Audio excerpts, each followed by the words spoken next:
by the time I did the interview and got the acceptance into the rotation program, it was still quite early in the year, maybe around March or April. And you start the program in September. So you have all of the time in between to figure out just your first rotation where you want it to be. On the IPN website, there is an extensive list, a database of about 204 potential PIs that you can approach to do your rotation with.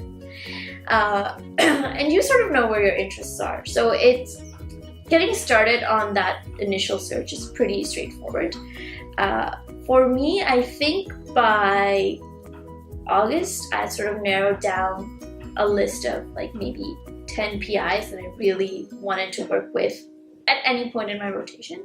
And I started contacting them, and I'd already finalized my first rotation coming in well before September. Once you're in the program, you sort of have these approximate timelines where you can get back to the program coordinators by. And personally, I think those timelines are exactly perfect because they give you just enough time to find your next rotation and also to get seriously talking with your potential rotation PIs so that by the time you're ready to do the rotation, everything is set up for you. I had an idea of actually who I wanted to rotate with before coming to start the rotation program. I actually contacted supervisors, letting them know that I was going to apply for the rotation program, that I was interested in working with them, and they wrote back. And they said that they would be interested, they would be happy to have me on a rotation. So I knew two of the labs, and I had a few other labs that I was interested in. I kind of generally had an inkling for which lab I wanted to go to after each rotation. So by the time I started my third rotation, I think in April or May, I had like a fairly good idea what kind of PhD project I wanted to do and which lab I wanted to be in. So I approached Elaine Dagger and Leslie Fellows, and I told them like I wanted a co-supervision and I wanted to do this project. And they both agreed that it was like a good plan. It took a while to hash out the specifics of my project, but I think it worked out well. 3 months in a lab is the perfectly right amount of time, not too long, not too short in terms of deciding whether you want to stay for the next 5, 6, 7 years. There is some pressure.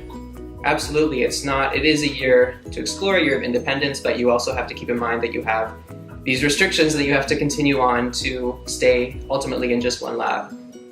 So the restrictions here are funding. So your supervisors are going to be making decisions about students that they want to take into their lab, and you want to make sure that you let them know as soon as possible so that they can give you first consideration.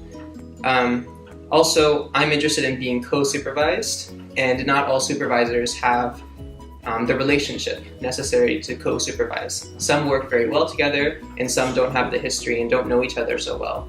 So these are all things that need to be considered very carefully.